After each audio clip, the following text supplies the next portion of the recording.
Buenos días, muy buenos días, bienvenidas, bienvenidos a la Agenda Pública en este domingo 18 de febrero del 2024, un día cargadito de información. Y mire, vamos con la nota del día, por supuesto, lo que está ocurriendo allá en el Zócalo de la Ciudad de México, en esta concentración con mi compañera Elizabeth Mavil. Adelante, Elizabeth, cuéntanos.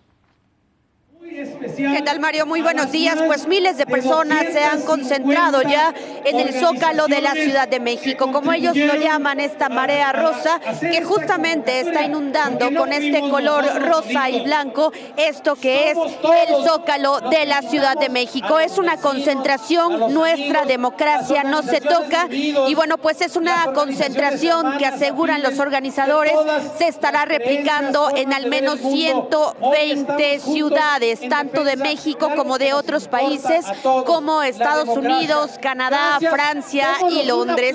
También decirte, Mario, que se ha convocado a que la gente tome una fotografía y así como se está replicando de manera física, se pueda hacer un movimiento en redes sociales. Se espera que sea en cuestión de minutos para que Lorenzo Córdoba, que va a ser el único orador oficial, pueda iniciar el discurso y de esta forma, bueno, pues se tenga el mitin con el que será la parte central de esta concentración. No solamente se están concentrando en el Zócalo, en muchas calles aledañas ya también hay presencia importante de estas personas vestidas de rosa en defensa de la democracia. Una concentración pacífica hasta ahora, Mario, y bueno, pues así es como siguen llegando desde distintos puntos, tanto de la ciudad como de otras entidades. Mario, así las cosas, y estaremos muy pendientes del inicio, como ya te lo decía, de esto que será el discurso central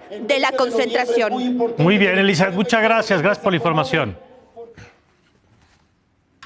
Gracias, y le adelanto que más adelante vamos a tener otro enlace de esto que está ocurriendo mientras estamos platicando aquí muy cerca de Televisa Chapultepec. Javier, es un evento que yo creo que habría que enmarcarlo como una especie de campaña sin campaña. Es cierto que no es un evento sin candidato, digamos. No hay proselitismo por un partido político, pero hay, digamos, un empalme entre mucha de la gente que está oponiéndose a estos temas, que tiene que ver con las reformas electorales, con la reforma al sistema de justicia. Es decir, es lo que convoca a esta gente, pero creo que es inevitable pensar que esto se conecta evidentemente con lo que vendrá en unas semanas, con el arranque formal de las campañas, ahora sí, y lo que vendrá en junio con la elección. A ver, lo de hoy es le enseñar músculo de aquellas organizaciones sociales y también partidistas que están en contra de la 4T. Seamos muy claros, ¿no?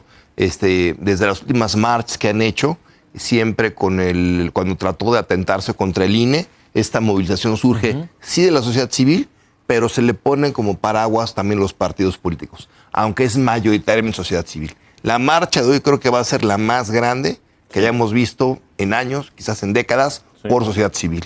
No se ve nada de movilización, digamos, acarreado. Se ve en estos momentos el Zócalo abarrotado. Y sigue llegando gente. Las calles, digamos, Eje Central, Juárez, aún llenas de gente fluyendo. Creo que ha sido un éxito la convocatoria, a pesar, pues, del frío. A mí me parece que sobresaliente lo que está pasando, y te deja ver esto, que en la elección todo puede pasar, que no hay nada cantado para nadie, particularmente en la Ciudad de México. Habrá que ver cómo se dan otras movilizaciones en otros estados. Por ejemplo, Monterrey va a estar hasta las 12:30 del día, un poco más tarde los Regios, pero creo que es impresionante la cantidad de gente que está marchando, nada más para dejar sentir que tiene diferendas con el actual, digamos, régimen político. De acuerdo. Sí, Claudio. Sí, yo creo que aquí lo que estamos viendo es primero la pérdida del control de la agenda por parte del presidente, que ya lleva como una semana batallando para poder mantenerla bajo control.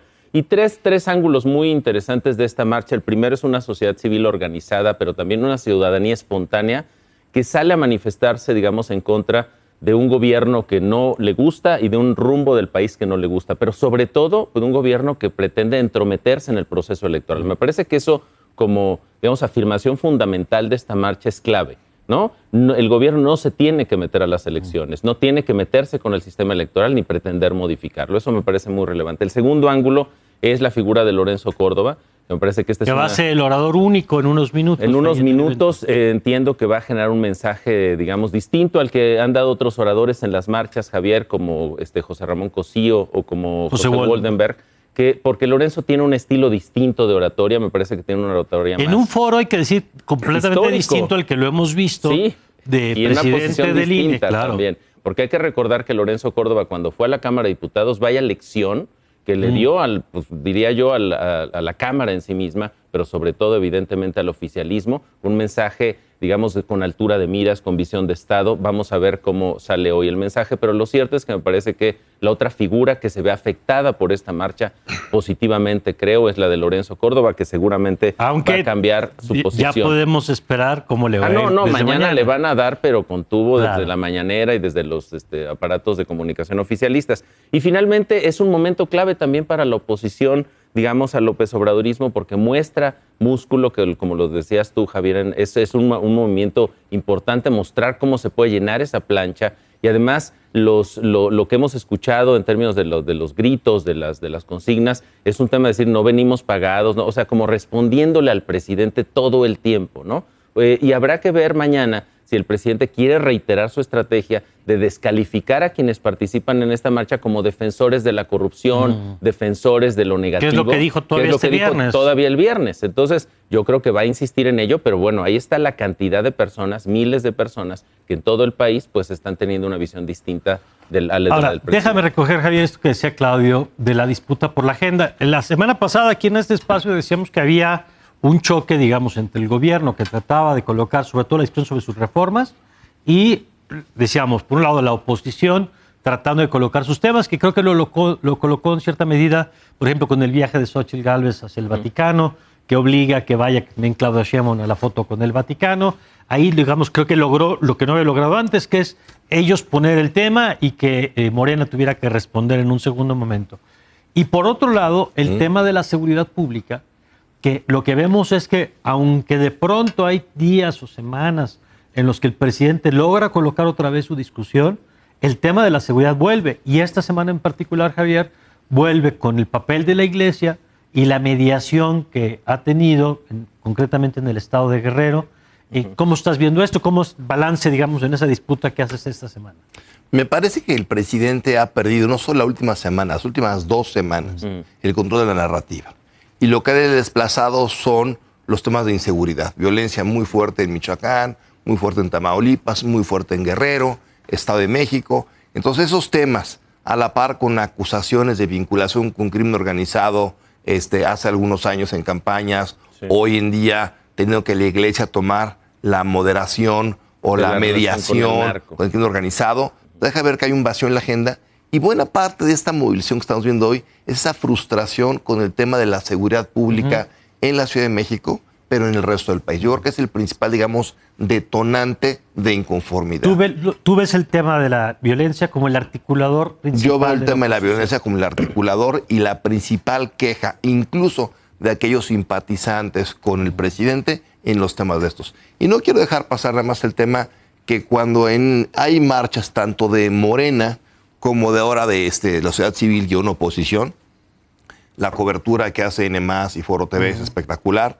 Es algo que no hacen el resto de los medios, ya no una cobertura neutral, objetiva de ambos. Para estar bien informado, yo creo que sí hay que celebrar estos momentos. Coincido. De que tenemos capacidad, sin estar ahí, de entrar en lo que está pasando en la Ciudad de México, en varias plazas del país, porque hoy en día, sobre todo, los medios públicos, digamos, están totalmente sesgados. Entonces, tener la oportunidad de forma centrada, tener información de lo que pasa de ambos lados, y habrá movilizaciones el día de mañana, el 1 de marzo, de la oposición. Entonces, creo que la verdad nos ayuda a tener más perspectiva y más panorama. Sí, sin duda. Y yo creo que en tiempos, además de polarización como los que vienen, tener opciones que te permitan tener diversas perspectivas, digamos. Creo que es muy valioso en medios, como lo dice ahora Javier, y en nuestras redes tratar también de echar un vistazo a lo que pasa del otro lado y no quedarte viendo solo los que piensan como tú, porque si no terminas teniendo una visión muy distorsionada de la realidad. Quedas encerrado en una cámara de eco. Así es. Ahora, Claudio, este tema de la seguridad, ¿cómo lo estás viendo tú? Y si coincides como algunos analistas que ven que en este periodo de intercampaña el gran reto para la oposición era cómo hacerte escuchar cuando la lógica desde el oficialismo es pues que no pasara nada retomar el 1 de marzo y avanzar en el tiempo lo más rápido que se pueda hacia la elección del 2 de junio. Sobre todo por la ventaja que presentaban, digamos, en general los candidatos oficialistas. En cualquier campaña, el que va arriba quiere que la elección pase sea mañana rápido. Y el que va abajo pues quiere que pasen cosas. Y mi pregunta es, ¿logró la oposición que pasaran cosas en la intercampaña?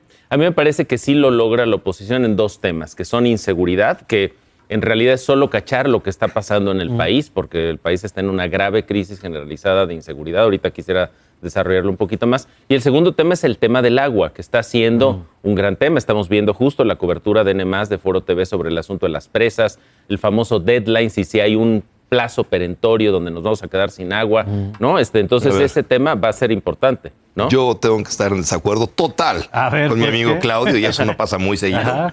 Y yo creo que la sociedad, los medios han puesto el tema más que de la inseguridad y la falta del agua. De acuerdo. La oposición está perdida en esos temas. Yo creo que, digamos, el oficialismo en sus spots, en sus campañas... O sea, se está peleando con la realidad, no con la oposición.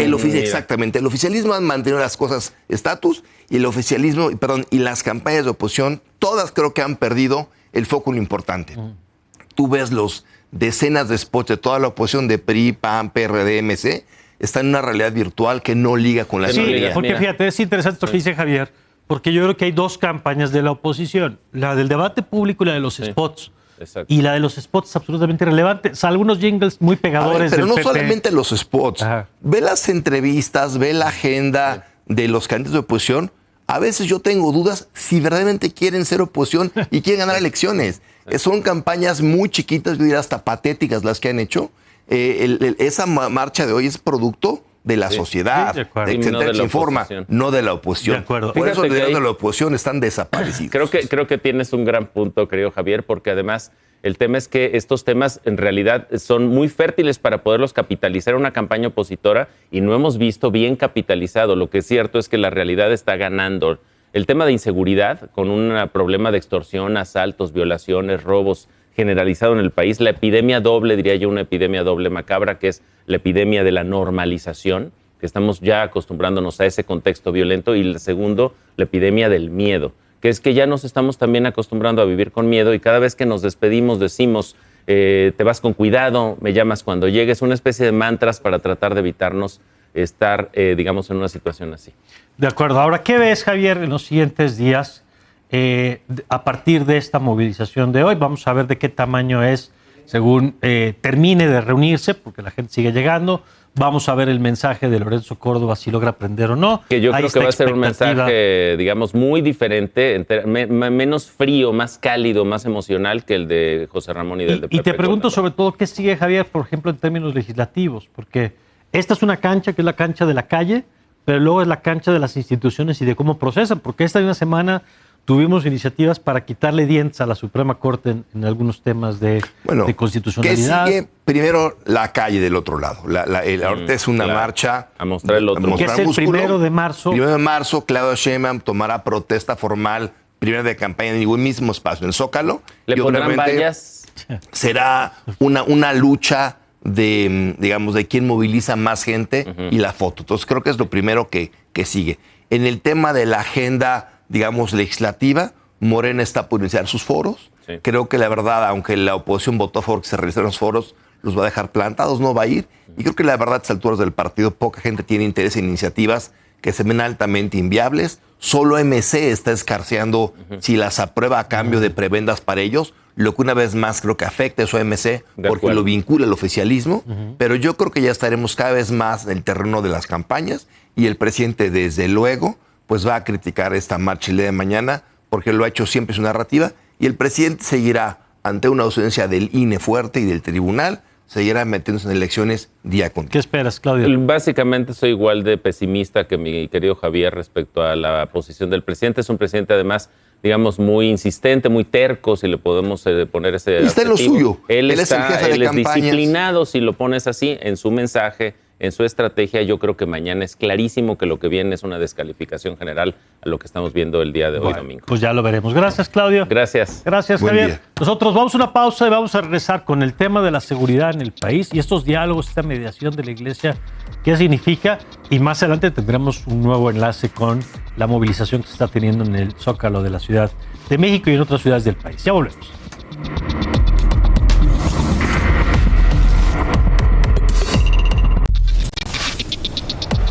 Ya estamos de regreso y vámonos con Francisco Rivas, director general del Observatorio Nacional Ciudadano. Querido Francisco, ¿cómo estás? Querido Mario, siempre un gusto estar contigo y tu auditorio. Oye, hablar de inseguridad en el país pues, es un tema recurrente. Tú llevas trabajando con tu equipo muchos años en esto, pero yo tengo la impresión de que estamos viendo de pronto cosas distintas.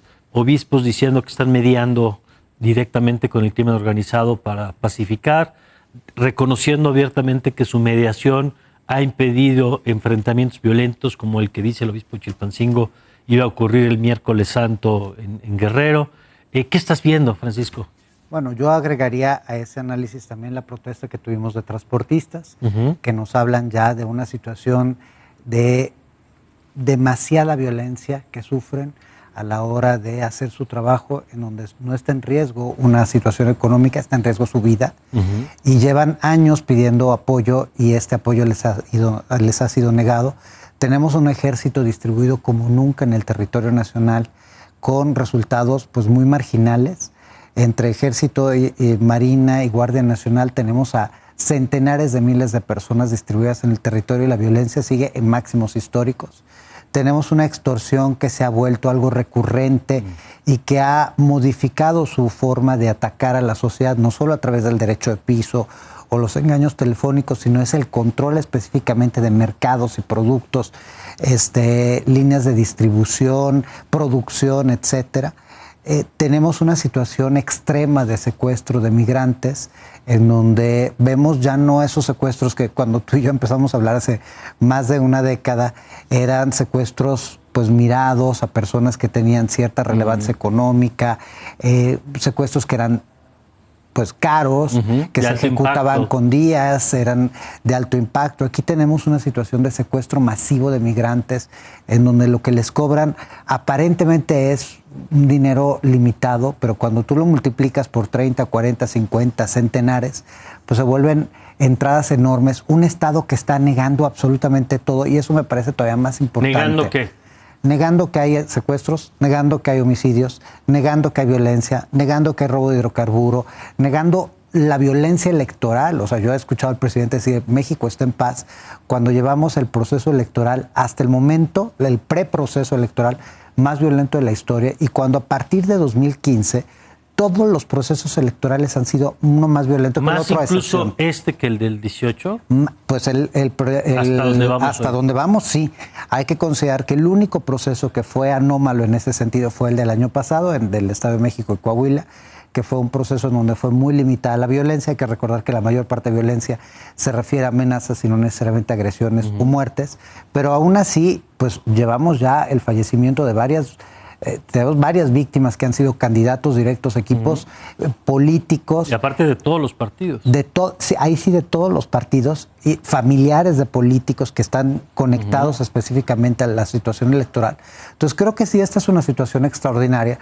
Yo hace rato escuchaba los comentarios y efectivamente se hablaba sobre esta normalización de la violencia. Y sí es cierto, ya no nos sorprende escuchar un decapitado, ya no nos sorprende escuchar que colgaron a alguien en el puente, porque llevamos más de una década escuchando situaciones de extrema violencia que son equiparables a las de una película de terror. Pero esto no deja de ser extraordinario, sobre todo si consideramos que cuando tú y yo empezamos a hablar hace más de una década, México tenía aproximadamente 7 entidades en una situación crítica. ¿Y hoy? Yo creo que hoy tenemos una situación crítica por lo menos a 20, 25 entidades.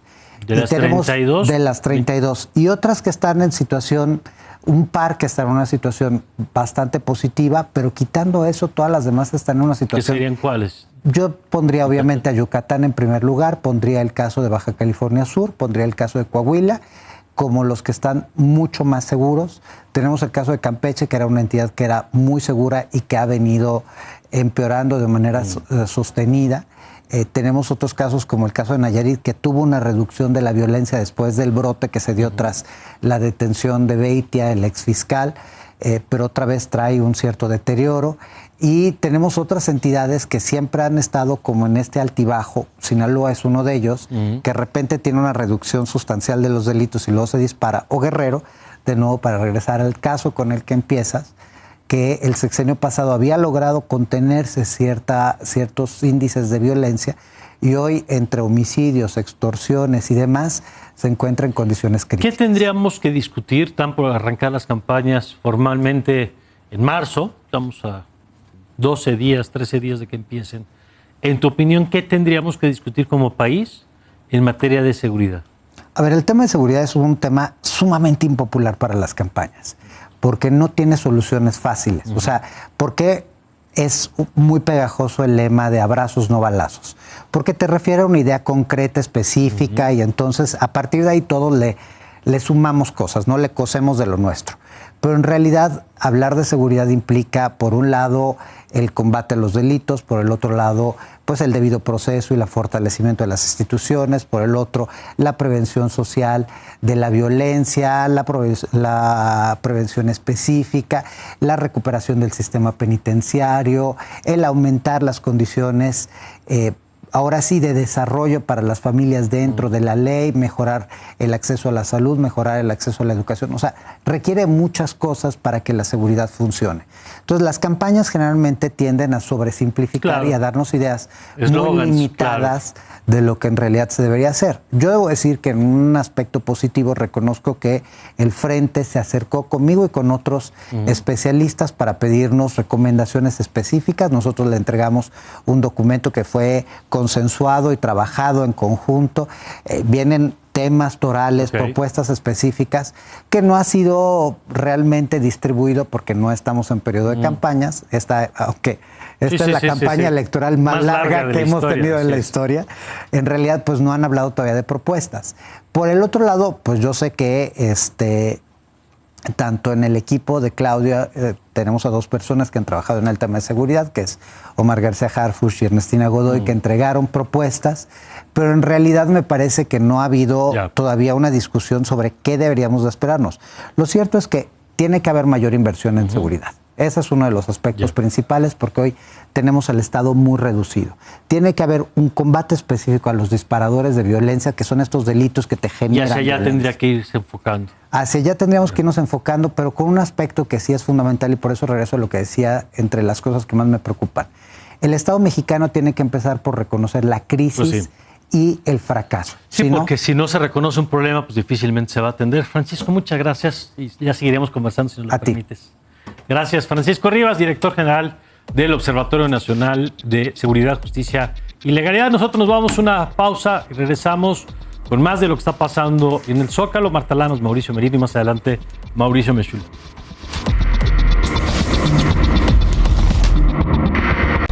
Y vamos con mi compañera Elizabeth Mávila, allá en el Zócalo nuevamente. Adelante, Elizabeth.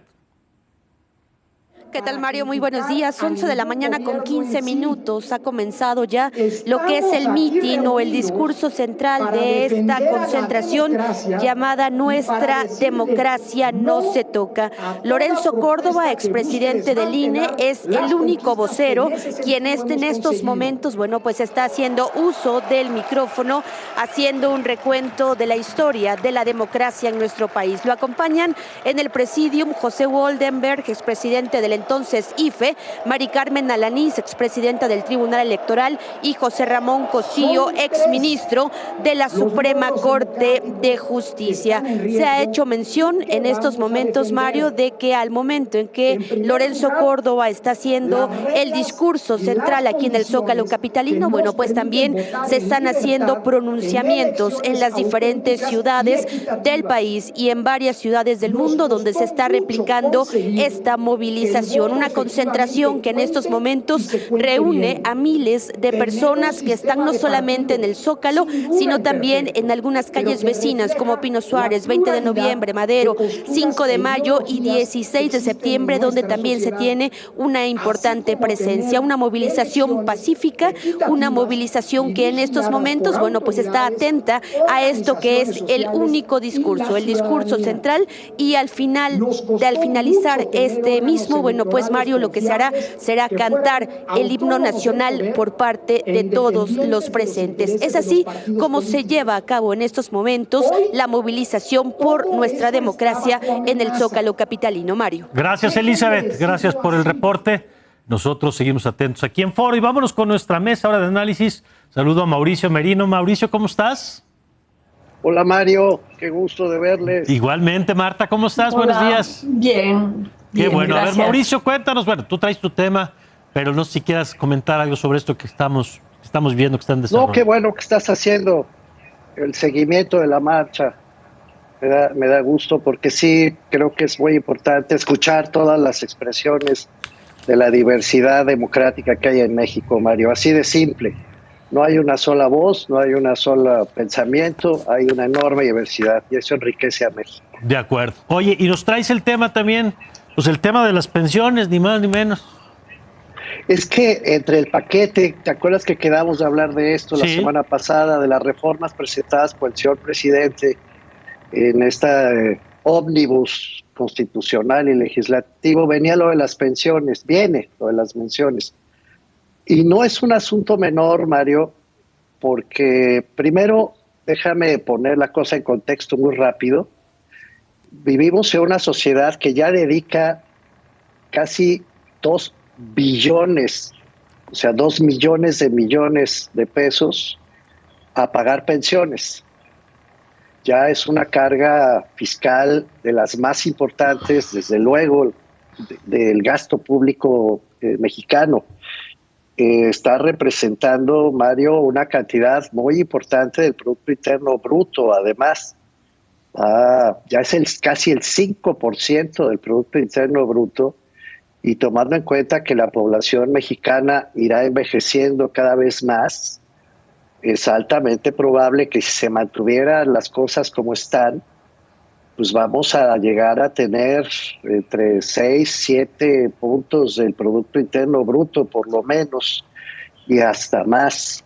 Es decir, en 2050, Mario, Marta, ya estaría representando, según los datos que tenemos a la vista, alrededor del 16% en 2050. Imagínense, de puro pago de pensiones, porque además, pues la población mayor de 65 años, claro, pues obviamente va a seguir creciendo, Mario, Marta. Entonces, es un asunto muy relevante.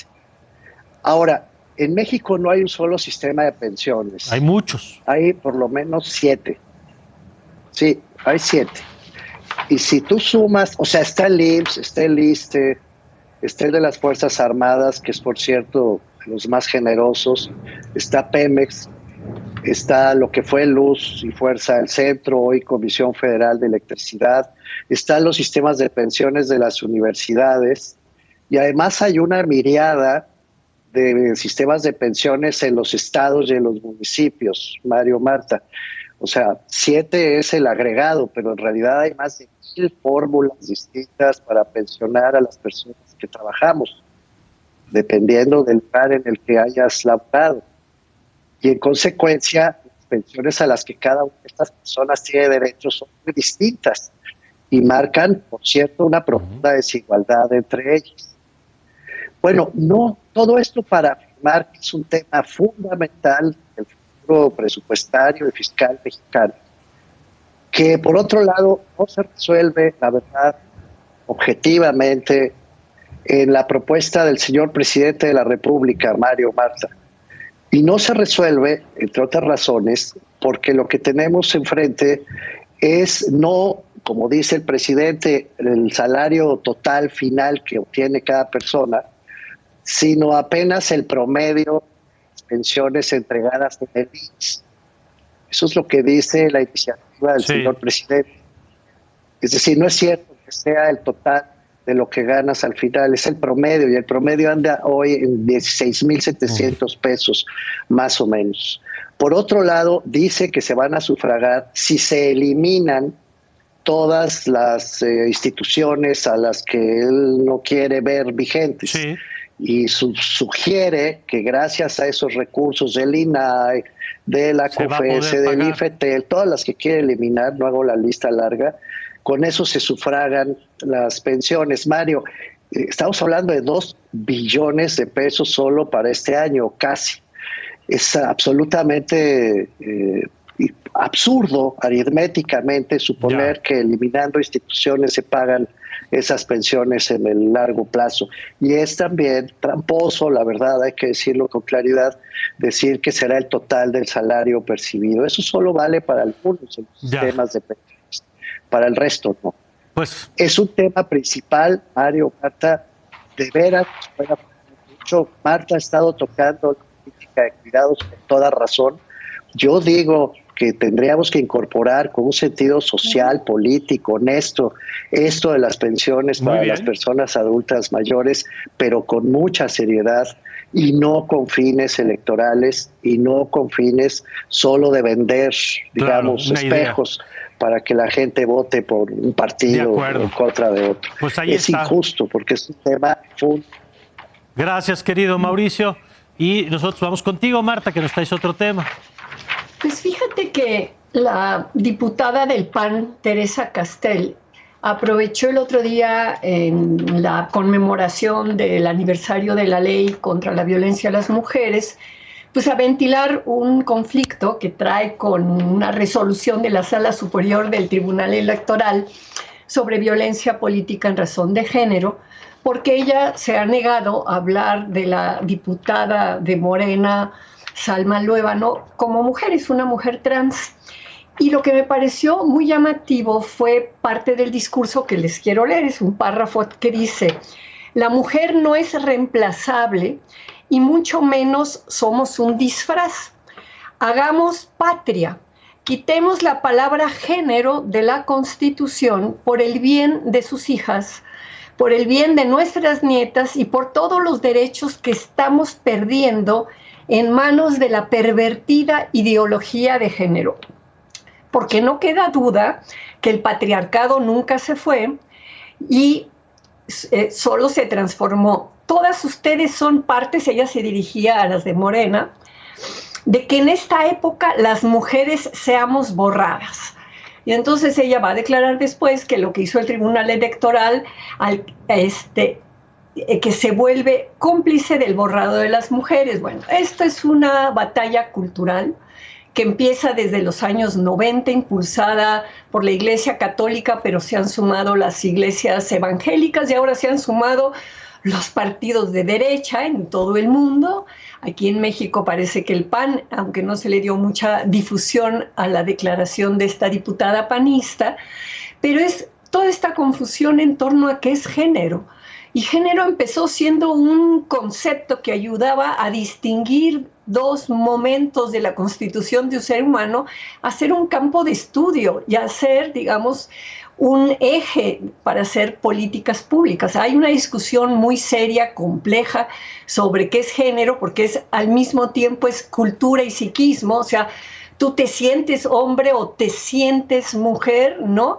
Y eso puede estar en congruencia o no con tu biología, es decir, con que seas hembra o macho biológico. Entonces hay hembras pues que se pueden sentir hombres y se convierten en hombres trans, y hay machos biológicos que se sienten mujeres, y hay un debate, digo, que ya iré yo de a poquitos abundando sobre él, pero aquí me parece interesante porque había estado, digamos, bastante oculto, ¿no?, esta postura, y el tema del borrado de las mujeres, que me parece que en vez de decir hay una pluralidad de formas de ser mujer hoy en día, y hay también una pluralidad de formas de ser hombre y de ser humano, porque las personas no binarias no se sienten ni hombres ni mujeres.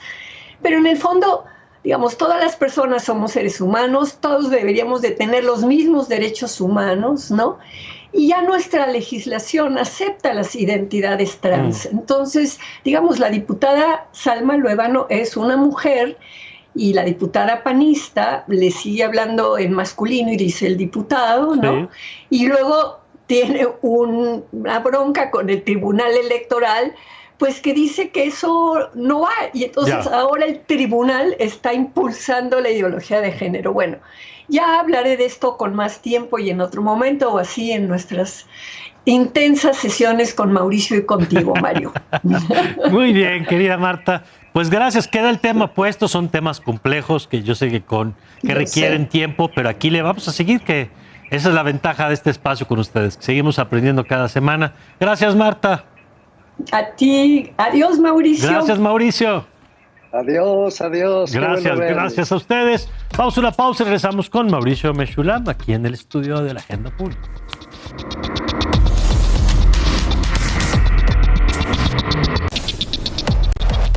Y nos vamos con Mauricio Meshulam. Querido Mauricio, ¿qué nos traes? Gracias. Vaya semanita, ¿eh? Querido Mario, pues sí, o sea, mira, es la muerte de Navalny, que es uno de los principales opositores, era uno de los principales opositores en Rusia, lo cual tiene que vincularse con un chorro de factores, y yo por ahí te pediría que pensemos el análisis invitando a la audiencia a ver este panorama más amplio, ¿no? O sea, tienes una serie de elementos que claramente están facilitando o favoreciendo que Putin se sienta más poderoso, más asertivo, y estamos viendo los pasos que está tomando. Y esto tiene que ver con el sitio en donde se encuentra hoy la guerra en Ucrania y cómo se encuentra la opinión pública en Estados Unidos y en muchas otras partes del mundo. Entonces, si tú empiezas a sumar elementos, lo vas a ver adoptando medidas de política interna, medidas de política internacional. Porque la guerra va bien, los ucranianos están cada vez más débiles. No están la guerra para Rusia es el punto quizás en que mejor va. Hoy mismo el New York Times te muestra en un mapa 5 áreas en donde los rusos están a la ofensiva. Concretamente ganaron una batalla importante de una ciudad que se llama Avdiivka, y específicamente ese era un sitio que los ucranianos tenían desde 2014, que recuerda que esta guerra del este ucraniano tiene muchos años. Sí. Entonces, el haber tomado ese poblado, haber ganado una batalla de además de meses, le genera, simbólicamente es importante. Además, los ucranianos dicen, nos están superando en poder de artillería 10-1, en poder de artillería. Rusia dedicó solamente 50,000 hombres a esa batalla específicamente. Entonces, el estar obteniendo estas victorias, entonces, tienes que sumar fracaso de la ofensiva, la contraofensiva ucraniana. Ahora Rusia está tomando ciertas victorias y está contraatacando y está ganando. Hoy mismo Biden, te estoy hablando de, ahora sí que fresco, Biden dice, la razón por la que Rusia tomó ese poblado es porque el Congreso estadounidense no ha sido capaz de pasar el paquete de ayuda. Entonces está vinculando obviamente también manejos políticos. Pero esto se suma. Además, frente a toda esta circunstancia, el nivel que está adquiriendo Trump en Estados Unidos y sus declaraciones respecto a la OTAN, que estábamos platicando. El otro tema relacionado con que él mismo está impidiendo que esta iniciativa de financiamiento a Ucrania pase. Todos esos factores hacen que Putin se esté sintiendo con más poder. Lo puedes ver en la entrevista que da Tucker Carlson, entonces ahora súmale. Y luego, esta misma semana, órdenes de aprehensión directamente emitidas por el gobierno ruso en contra de funcionarias y funcionarios de Lituania, Letonia, Estonia, específicamente mandando una orden de aprehensión en contra de la primera ministra de Estonia. Imagínate, no es que se va a cumplir, pero el nivel ya que adquiere esta situación. Y adicional a todo lo anterior, entonces vemos de pronto Navalny muere. Navalny es una figura que realmente era una espina en Putin. No es no sería el primer intento de asesinato. No podemos hoy afirmar que fue asesinado porque no contamos pero sí con la evidencia. Que el día anterior se veía bien. Sabemos que el día anterior se veía bien y sabemos que había sido trasladado a una prisión del Ártico.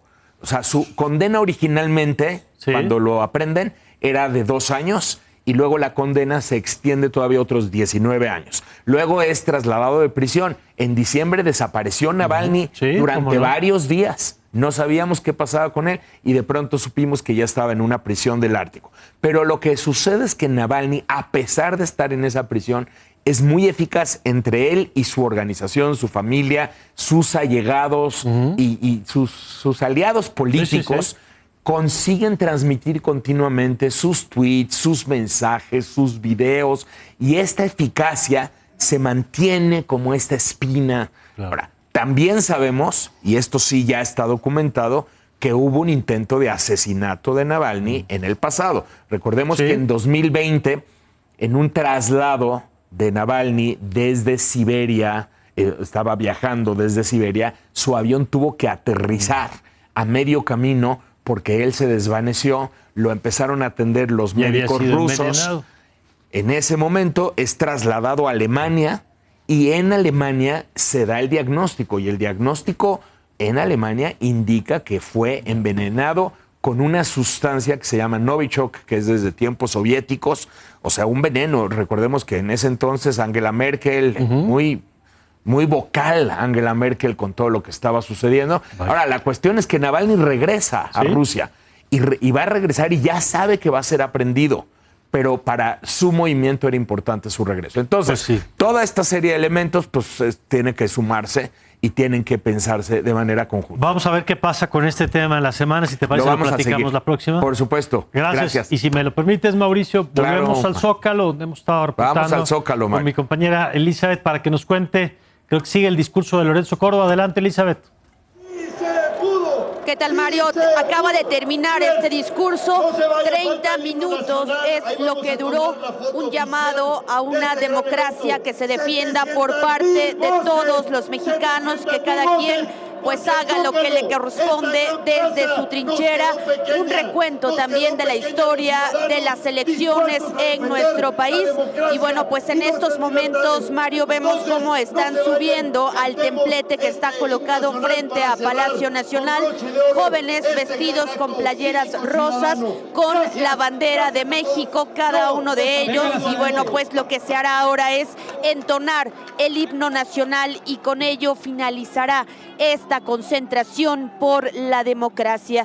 Vemos cómo la gente, bueno, pues está pendiente para tomar con sus celulares esto que será el cierre de la movilización, y en estos momentos, Mario, comienzan a entonar el himno nacional desde el Zócalo de la Ciudad de México. Es la postal con la que está finalizando esta movilización, que como ya te lo decía, bueno, pues se ha replicado en al menos 120 ciudades, tanto de México como de otros países.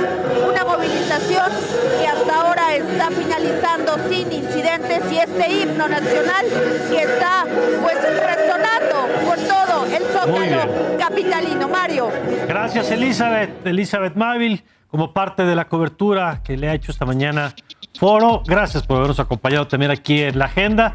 Ya sabe que le invitamos a que continúe con toda nuestra programación y le esperamos la próxima semana con el análisis de todo lo que ocurra a partir de hoy, en punto de las 11 de la mañana el próximo domingo. Yo soy Mario Campos y le deseo que tenga usted una magnífica, pero una magnífica semana.